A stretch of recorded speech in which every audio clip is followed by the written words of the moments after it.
15 വർഷത്തെ വിശ്വാസം. ഇനി വിദേശ വിദ്യാഭ്യാസം വിശ്വസ്തരിലൂടെ. Neethu's study abroad. ഇതൊരു ബാത്റൂം ആണെന്ന് വിചാരിച്ചൊക്കെ പാടിയാണ്.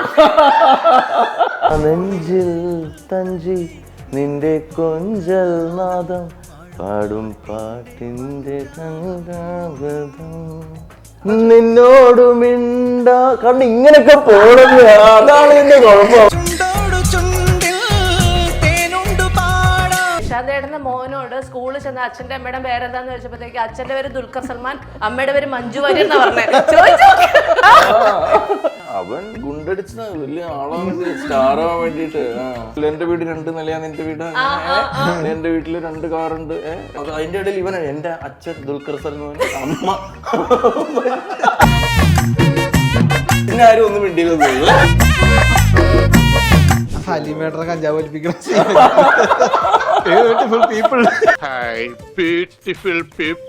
വലിപ്പിക്കുന്ന സീനൊക്കെ നേരത്തെ ട്രെയിൻഡ് ആയിരുന്നു. കുട്ടി മറുപടി പറയുന്നില്ല.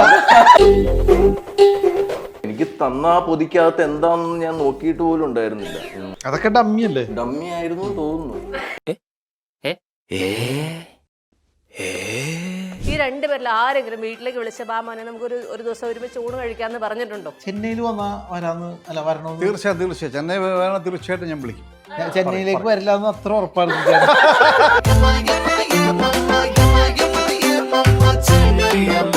അങ്ങോട്ടോ കേട്ടോ? തൊടുപുഴയല്ലേ ഏട്ടാ? തൊടുപുഴയല്ലേ?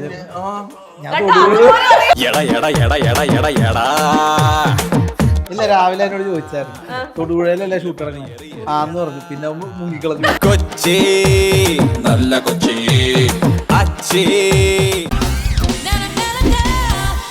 അപൂർവ പുത്രന്മാർ എന്ന സിനിമയുടെ വിശേഷങ്ങളുമായി നമ്മളോടൊപ്പം ചേരുന്നു നിഷാന്ത് സാഗർ, വിഷ്ണു ഉണ്ണികൃഷ്ണൻ ആൻഡ് അശോകൻ ചേട്ടൻ. Welcome to the show.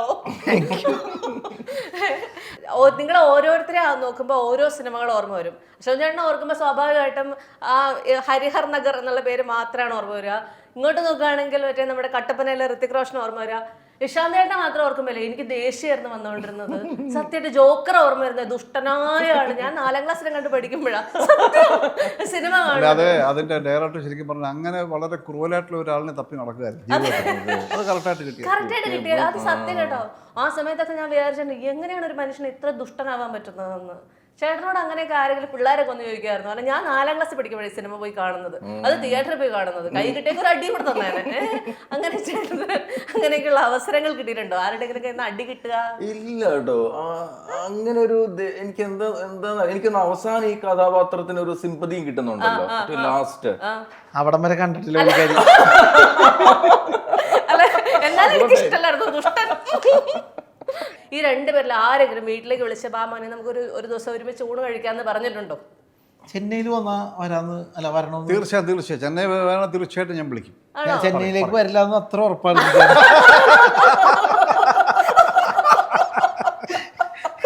എന്നിട്ട് അങ്ങനെ പറയുന്നത് ചെന്നൈയിലേക്ക് വരണം എന്ന് പറഞ്ഞിട്ടില്ല. വന്നാൽ ഉറപ്പായിട്ട് ഞാൻ വിളിക്കും. നമുക്കറിയാം അത്ര ദൂരം വരില്ലെന്നറിയാം. അങ്ങോട്ടോ കേട്ടോ? അങ്ങ് ചെന്നൈ വരെ തൊടുപുഴയല്ലേ? ഞാൻ അല്ല, ആന്ന് മുകളിൽ തന്നെ ഒരു വരണമെന്നില്ല. ഇല്ല, ഫോൺ ഉണ്ടോ അതിനകത്ത്? അല്ല, ഇന്ന് രാവിലെ അങ്ങനെ പറഞ്ഞു തന്നെ. ഞാൻ ഈ തൊടുപുഴ ഉണ്ടാണ്, എന്റെ വീട് തൊടുപുഴയാണ്. ഞാൻ തൊടുപുഴ എന്നിട്ട് വരെ ഞാൻ വിളിച്ചില്ലല്ലോ. വലിയ ദൂരമില്ല. ഇല്ല, രാവിലെ എന്നോട് ചോദിച്ചായിരുന്നു തൊടുപുഴയിലല്ലേ ഷൂട്ട് ഇറങ്ങണേ ആന്ന് പറഞ്ഞു. പിന്നെ മുങ്ങിക്കളഞ്ഞു.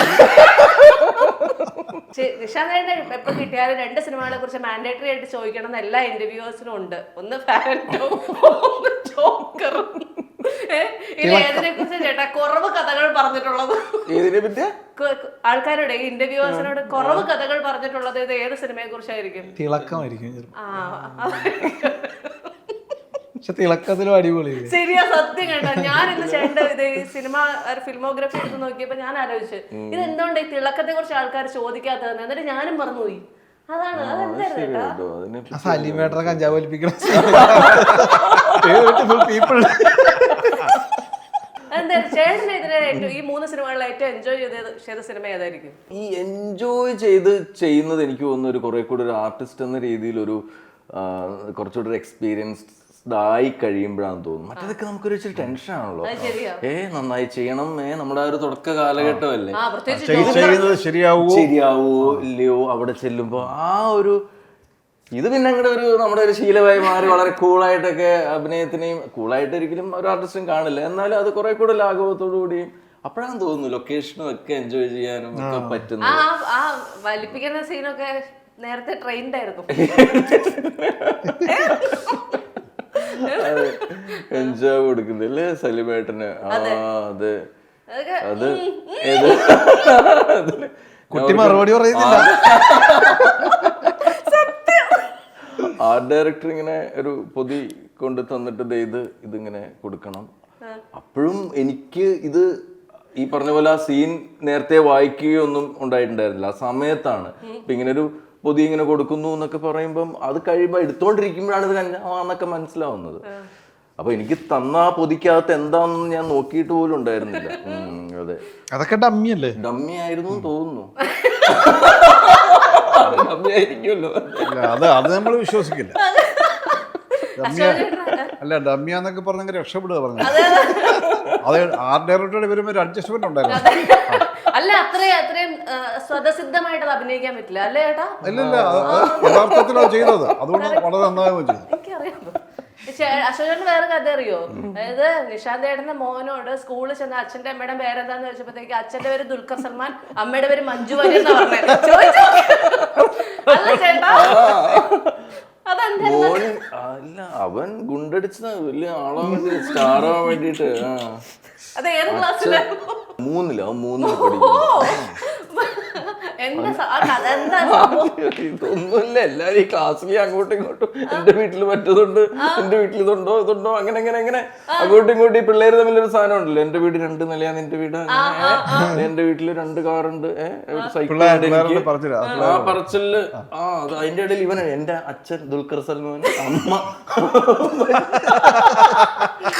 പിന്നെ ആരും ഒന്നും മിണ്ടിയില്ലെന്ന് തോന്നുന്നു. ഏറ്റവും വലിയ അല്ല, അവര് ഞെട്ടിപ്പോയി. അറിയാത്ത ഒരു ഉദ്ദേശിച്ചു. ഈ കഥ ചേട്ടൻ പരസ്യപ്പെടുത്തിയതിനു ശേഷം മകന്റെ റിയാക്ഷൻ എന്തായിരുന്നു? അവനിപ്പോ എന്തോരായി? ഇപ്പൊ 7-ല് അല്ല, ഇപ്പൊ 8-ല്. 4-5 വർഷമായിട്ടുള്ളൂ. അല്ല, എന്നിട്ട് ചേട്ടൻ അതിനുശേഷം വീട്ടിൽ ചെന്നപ്പോഴത്തേക്ക് ഉണ്ടായ ഒരു റിയാക്ഷൻ എന്തായിരുന്നു? ഈ ഇന്റർവ്യൂ ഒക്കെ ഔട്ടായി, നാട്ടുകാരൊക്കെ അറിഞ്ഞു. ഇല്ല, ഇത് കുറച്ചാൾ മുമ്പായിരുന്നല്ലോ.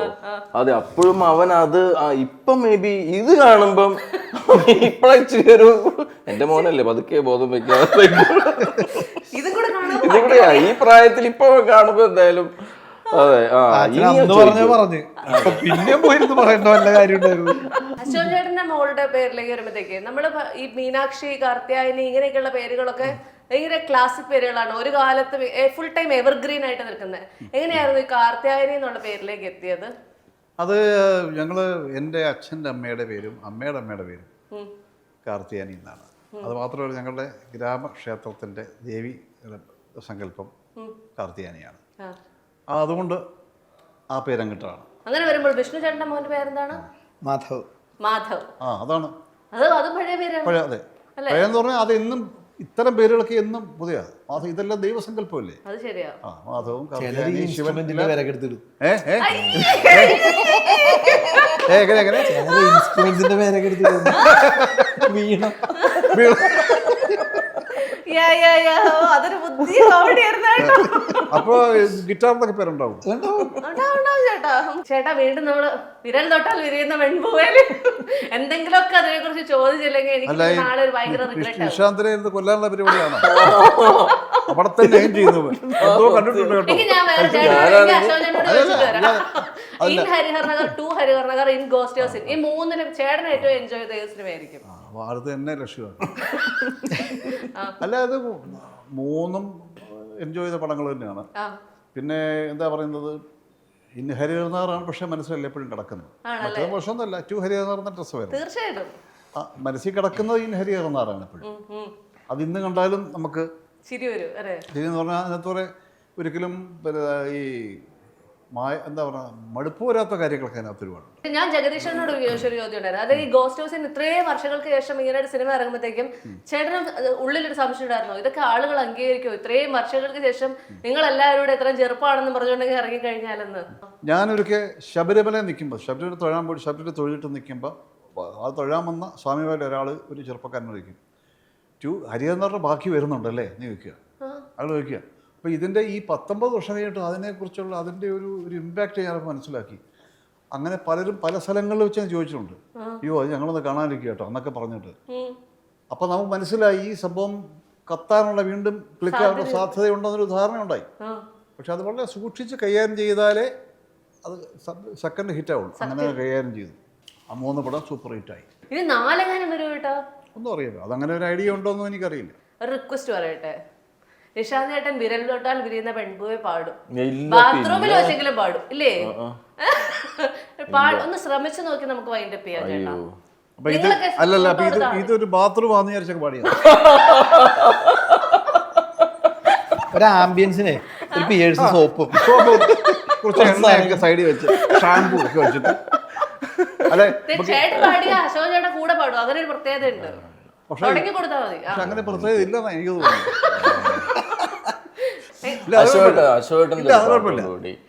അതെ, എന്തായാലും പാട്ട് എന്നുള്ളൊരു തോന്നുന്നപ്പോ അശോകൻ നന്നായി പാട്ടൊക്കെ പാടുന്നത് അങ്ങനല്ല, അതറിയാം. നമ്മളിപ്പോ നിഷാന്ത് ഒരു പ്ലേബാക്ക് സിംഗർ അല്ല എന്നുള്ളത് നിഷാന്ത് നമുക്കെല്ലാം അറിയാം. അല്ല പ്ലേബാക്ക് സിംഗർ എനിക്കറിയില്ല, ഞാൻ കണ്ടില്ല, അതുകൊണ്ടാണ് ഞാനങ്ങനെ പറഞ്ഞത്. അതുകൊണ്ട് അപ്പൊ അതുകൊണ്ട് പാടിയാലും കുഴപ്പമില്ല, അത് രസമല്ലേ അതുകൊണ്ട്.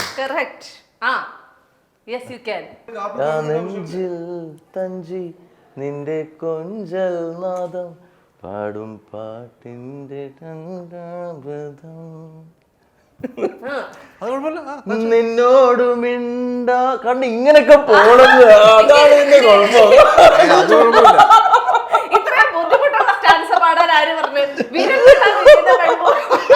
അത് അതിലും പാടാൻ തോന്നുന്നു. എന്നെ ഒന്ന് രക്ഷിക്കുക. നമ്മൾ രക്ഷിക്കാനായിട്ട് എല്ലാം ഇരിപ്പുണ്ട്. ഇവർക്ക് രണ്ടുപേർക്കും ഇല്ലാത്തൊരു ഭാഗ്യം ഉണ്ടായിട്ടുണ്ടല്ലോ, മകള് ആദ്യമായിട്ട് സിനിമയിൽ അഭിനയിച്ച് കണ്ട അച്ഛനുണ്ടല്ലോ, അങ്ങനെയാണോ പ്രൗഡ് മൊമെന്റ്? അതെ, എല്ലാം അതെങ്ങനെയാണല്ലോ. അതെ, ഉപദേശമോ അല്ലെങ്കിൽ അത് കണ്ടു കഴിഞ്ഞിട്ടുള്ള ഒരു ഫീഡ്ബാക്ക് ആ ഓപ്പർച്യൂണിറ്റി എങ്ങനെയാണ് വന്നത്, അതിന്റെ ആരംഭം എന്തായിരുന്നു? അത് ഞാനാട്ടോ പറഞ്ഞത്. അല്ല എടി, ഇങ്ങനെ ഒരു സംഭവം. അപ്പൊ അവള് വിഷ്വൽ കമ്മ്യൂണിക്കേഷൻ ആണ് പഠിക്കുന്നത്. അപ്പൊ അവൾക്ക് വേറെ എന്തൊക്കെയോ ആക്ടിങ് എന്നുള്ള വേറെ എന്തൊക്കെയോ അവൾക്ക് അതിൽ വേറെ എന്തൊക്കെയോ ഒരു മേഖലയൊക്കെ അവൾ കണ്ടിട്ടുണ്ടായിരുന്നു. അപ്പൊ അവൾക്ക് അതെ ഇത് അപ്പൊ അവൾ അന്നേരം ആദ്യം ഞാൻ പറഞ്ഞപ്പോ അത് മൈൻഡ് ആക്കിയില്ല.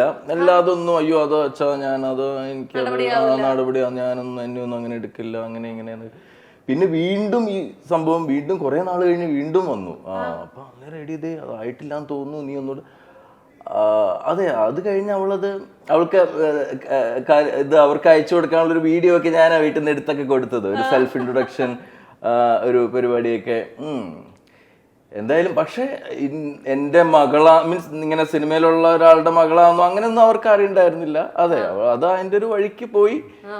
പക്ഷെ അതൊക്കെ കഴിഞ്ഞ് ആലപ്പുഴ ജിംഖാന ഇറങ്ങി കഴിഞ്ഞ പ്രൊമോഷന് വേണ്ടിയിട്ട് മകള് പോയിരുന്നിട്ട് ഒരു കോളേജ് ചെന്നിരുന്ന് പറയാണ്, ഞാൻ നിഷാന്ത് സാഗറിന്റെ മകളാന്ന് പറഞ്ഞപ്പോ അവിടെ കണ്ടൊരു കയ്യടി. ചേട്ടാ, നമുക്ക് തന്നെ ഒരു രോമാഞ്ചം വരുന്നു. അതുപോലെ അവിടുത്തെ ടീച്ചർമാരായിരിക്കും കൈയടിച്ചു. അവരുടെ കാലത്തായിരുന്നല്ലോ ഞാൻ വിരൽ തൊട്ടാൽ അല്ലെ, ചിലക്ക് മക്കളിൽ നിന്ന് സൗഭാഗ്യം വരും. അപ്പൊ അതാണ് ഇപ്പൊ ഈ കിട്ടിയത്, ആ ഒരു അപ്രിസിയേഷൻ മക്കളിൽ നിന്ന് കിട്ടി. പക്ഷെ ചേട്ടന്റെ ചോദ്യത്തിലാണ്ട കൃത്യമായ കാര്യങ്ങളൊന്ന് വീണങ്ങിടിയിരിക്കും. സത്യം ഞാൻ ചോദിക്കുന്നത് നാണമാവുന്നു നിഷാദേട്ടന്. ചേട്ടാ, ഈ നിങ്ങളെ രണ്ടുപേരും വിഷ്ണു ഉണ്ണികൃഷ്ണൻ, ബിബിൻ ജോർജ് പറഞ്ഞ രണ്ടുപേരെ ഒരുമിച്ച് കണ്ടു കഴിഞ്ഞാൽ ആളുകൾക്ക് പ്രതീക്ഷയാണ്. കാരണം ആദ്യ സിനിമ തൊട്ടേ അപ്പൊ അപൂർവ പുത്രന്മാരിലും നിങ്ങൾ രണ്ടുപേരും ഒരുമിച്ച് നിൽക്കുന്ന കണ്ണടയൊക്കെ വെച്ച് നിൽക്കുന്ന ഫോട്ടോകളൊക്കെ, അപ്പൊ അതിനുള്ളൊരു ആളുകളുടെ ഒരു പ്രതീക്ഷകൾ കൂടുന്നതായിട്ടുള്ള ടെൻഷൻ ഉണ്ടോ? അങ്ങനെയൊന്നുമില്ല. എന്താ കുറച്ച് ടെൻഷൻ ഉണ്ടെന്ന് പറ. അല്ല, ഇത് നല്ല ഔട്ട് ആൻഡ് ഔട്ട് ഹ്യൂമർ ഉള്ള ഒരു സിനിമയാണ്. ഇതിന്റെ സ്ക്രിപ്റ്റ് നമ്മളല്ല, അപ്പൊ ഇതിന്റെ ഡയറക്ടേഴ്സ് അവര് കൺസീവ് ചെയ്തേക്കുന്ന ഒരു പരിപാടിയിൽ കേൾക്കുമ്പോൾ നമുക്ക് എല്ലാവർക്കും വർക്കാണ്. അതുകൊണ്ടാണ് ഇതിൽ ഇങ്ങനെ ഒരു കാസ്റ്റിംഗ് തന്നെ വന്നത്. ഇത്രയും ആർട്ടിസ്റ്റുകൾ ഈ സിനിമയിൽ കൈ കൊടുക്കണമെങ്കിൽ അതിലെന്തോ ഒരു പരിപാടി ഉള്ളതുകൊണ്ടാണല്ലോ. അപ്പൊ അശോകന്റെ ഒക്കെ നമ്മൾ ഇപ്പൊ ട്രോളിൽ, ഞാൻ നേരത്തെ ഒരു ഇന്റർവ്യൂവിൽ പറഞ്ഞു, ട്രോളിലൊക്കെ വരണ സ്ഥിരം ഒരു തൂവാനത്തുമ്പിയുള്ള ഒരു റിയാക്ഷൻ ഉണ്ട് അശോകന്റെ. ഒരു അശോക് ചേട്ടാ എപ്പിക് സാധനമാണ്. ഇങ്ങനാന്നോ ആ റിയാക്ഷൻ അശോക് ചേട്ടൻ ഒന്ന് കാണിച്ചു തരാം. അയ്യടി. അപ്പൊ അതുപോലെ നമ്മള് ഷൂട്ട് ചെയ്യുമ്പോ ഞങ്ങളൊക്കെ പൊട്ടിച്ചിരിച്ചു പോയ ഒരു സീക്വൻസ് ഒക്കെ ഇവിടത്തിലുണ്ട്. ആണ്. അശോക് ചേട്ടൻ എപ്പോഴെങ്കിലും ചോദിച്ചോ അപൂർവ പുത്രന്മാർ എന്ന് പേരിട്ട് എന്തുകൊണ്ടാണെന്ന്? ഈ രണ്ടുപേരാണോ അപൂർവ പുത്രന്മാർ? ഇവരാണ്. വിഷ്ണുവും ബിപിനൂടാണ്. ആണ്. അത് ചേട്ടൻ ചോദിച്ചോ അതെന്താ അങ്ങനെ ഒരു പേര് ഇട്ടേക്കണേന്ന്? അല്ല, നല്ല പേരല്ലേ അത്? അത് കൊള്ളാം. ആദ്യം മറ്റൊരു പേര് അവർ ഉദ്ദേശിച്ചു, പക്ഷെ ഇത് വന്നപ്പോ ഇത് വളരെ സ്യൂട്ടാന്ന് തോന്നി പേര്. കറക്റ്റാണ്, നല്ല ടൈറ്റിലാണ് അപൂർവ പുത്രന്മാർ. ചേട്ടൻ നമ്മളെ ചേട്ടന് ഭയങ്കര ഈ കൾട്ട് ഹിറ്റ് ആയിട്ടുള്ള സിനിമകളൊക്കെ ചെയ്തു കഴിഞ്ഞിട്ട് അതിനുശേഷം ഇപ്പൊ ഈ പുതിയ ജനറേഷൻ പിള്ളേരുടെ കൂടെയൊക്കെ അഭിനയിക്കുമ്പോൾ ഇവരൊക്കെ ഞാൻ അങ്ങനെ അങ്ങ് ആക്കിയേക്കാം. പക്ഷെ എനിക്ക് ഭയങ്കരമായിട്ടൊരു വ്യത്യാസം ഫീൽ ചെയ്യുന്നുണ്ടോ? ഇല്ല, എനിക്കൊരു വ്യത്യാസമൊന്നുമില്ല. ഒന്നും തോന്നുന്നില്ല. എനിക്ക് കുറച്ചുകൂടെ സന്തോഷമാണ്. അതെ. അപ്പൊ ചേട്ടൻ അങ്ങനെ ഒരു വ്യത്യാസങ്ങളൊന്നും ഒരു തോന്നിയിട്ടില്ലേ? ഇല്ല, എനിക്ക് ഞാൻ കുറച്ച് സോഫ ഇതുവരെ കംഫർട്ടബിൾ ആണ്. ആണ്. ചേട്ടൻ എപ്പോഴെങ്കിലും ഏതെങ്കിലും സിനിമകൾ വേണ്ടാന്ന് വെച്ചിട്ട് പിന്നീട് റിഗ്രറ്റ് ചെയ്തിട്ടുണ്ടോ ചേട്ടാ? ചില പടങ്ങളൊക്കെ നമുക്ക് നഷ്ടപ്പെട്ടു പോയ ചില അപൂർവം ചില സിനിമകളൊക്കെ ഉണ്ടായിട്ടുണ്ട്, അതിൽ റിഗ്രറ്റ് ചെയ്തിട്ടുണ്ട്. ആണ്. സമയക്കുറവുണ്ട് അല്ലേ? സമയക്കുറവുണ്ട്. ഇപ്പം അവനും സിനിമ ആരംഭിക്കുമ്പോൾ മറ്റൊരു പടം എനിക്ക് നഷ്ടമായി ആ സമയത്ത്. അതും എനിക്ക് വിഷമമുണ്ടായിരുന്നു. എല്ലാ പടം നമുക്ക് തോന്നാറില്ല. ചില പോയ ഒന്നുമില്ല നന്നായും തോന്നാറുണ്ട്, പല പടങ്ങളും നന്നായും തോന്നാറുണ്ട്. ചില പടങ്ങൾ വിഷമമുണ്ട്, അത് മനുഷ്യനല്ലേ. അത് നമുക്ക് ഇഷ്ടപ്പെട്ട പടങ്ങളോ അല്ലെങ്കിൽ അങ്ങനെ ചില ടീമൊക്കെ ആകുമ്പോൾ വിഷമം ഉണ്ടാകാറുണ്ട്. പക്ഷെ ഏതെങ്കിലും കാരണവശാൽ അമരത്തിൽ അഭിനയിക്കാൻ പറ്റാതെ പോയിരുന്നെങ്കിൽ എന്താകുമായിരുന്നു ചേട്ടൻ ആലോചിച്ചിട്ടുണ്ട്? അല്ല, അതിലെനിക്ക് അപ്രതീക്ഷിതമായിട്ട് വന്ന ലോട്ടറിയാണ് ആ പടം. അത് മറ്റൊരാളെ തീരുമാനിച്ചായിരുന്നു അതിൽ. അങ്ങനെ പല പടങ്ങളുണ്ട്. അത് മറ്റൊരാളെ തീരുമാനിച്ചായിരുന്നു? എന്റെ അയാൾ കരയുണ്ടാവും ഇപ്പോ? ഇല്ലില്ല, അയാളെ വെട്ടിട്ട് ഞാൻ വന്നൊന്നുമല്ല. പിന്നെന്താ പറ്റിയതിന്? അതിന്റെ ഡയറക്ടറും അങ്ങനെ ചെയ്തതല്ല. അയാൾക്ക് ആ സമയത്ത് സുഖമില്ലാതെ വന്നു. സുഖമില്ലാതെ വന്നതാണ് പ്രധാനം. പക്ഷേ എന്തെങ്കിലും ചെയ്തിട്ടാണോ?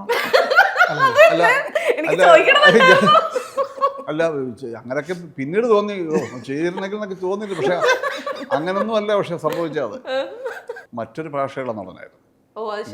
പേര് പറയുന്നില്ല.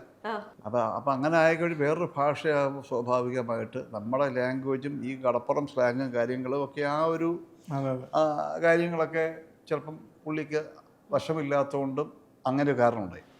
അപ്പൊ ഈ ഉർവശി ശാപ ഉപകാരം എന്ന് പറഞ്ഞ പോലെ അവർ പറഞ്ഞങ്ങനെയാണ്. എൻ്റെ ഡയറക്ടറും അസോസിയേറ്റ് ഡയറക്ടറും പ്രൊഡ്യൂസറും പറഞ്ഞങ്ങനെയാണ്. അങ്ങനെയാണ് അയാൾക്ക് ആ സമയത്ത് മഞ്ഞപ്പിത്തം ബാധിച്ചു. മഞ്ഞം ബാധിച്ചു കഴിയുമ്പോൾ അപ്പോഴും പക്ഷേ ഇതിൻ്റെ ഡയറക്ടർക്കാരും താല്പര്യം ഭരതേട്ടനായിരുന്നു, ആ ആളിനെ ചെയ്യിപ്പിക്കണമെന്ന് താല്പര്യം.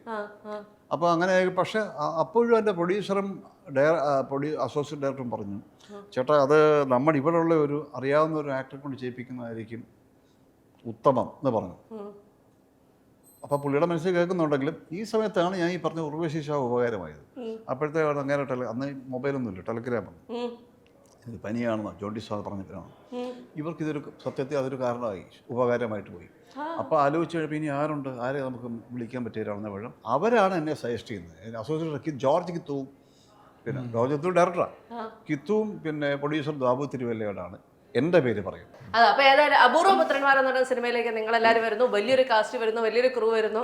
പ്രതീക്ഷകൾ എത്രത്തോളമാണ് അശോകൻ ചേട്ടൻ്റെ? എല്ലാവർക്കും അവരവരുടെ പടത്തെക്കുറിച്ച് പ്രതീക്ഷ ഉണ്ടാവുമല്ലോ. തീർച്ചയായിട്ടും. അപ്പോൾ നമുക്കൊരു ഓവർ പ്രതീക്ഷ ഒന്നും അല്ല പറഞ്ഞത്, ഒരു ഓവർ എക്സ്പെക്ടേഷൻ ഒന്നും ആരോടും നമ്മൾ പറയില്ല. പക്ഷേ ഇതൊരു രസകരമായ സിനിമയായിരിക്കും, ഒരു പ്രത്യേകതയുള്ള സിനിമയായിരിക്കും. അതിൻ്റെ സബ്ജക്റ്റ് ബേസും എല്ലാം, ഇതിൻ്റെ ക്രൂസ് ആണെങ്കിലും അതിനകത്തുള്ള ഹാർഡ് വർക്ക് നന്നായിട്ട് ചെയ്ത പടമാണിത്. വളരെ ഡിഫറെൻ്റ് ആയിട്ടുള്ള ഒരു തീമാണിത്. അതിനകത്ത് വളരെ സീരിയസ് ആയിട്ടുള്ള സബ്ജക്റ്റാണ്, ബട്ട് വളരെ ഹ്യൂമറസ് ആണത്.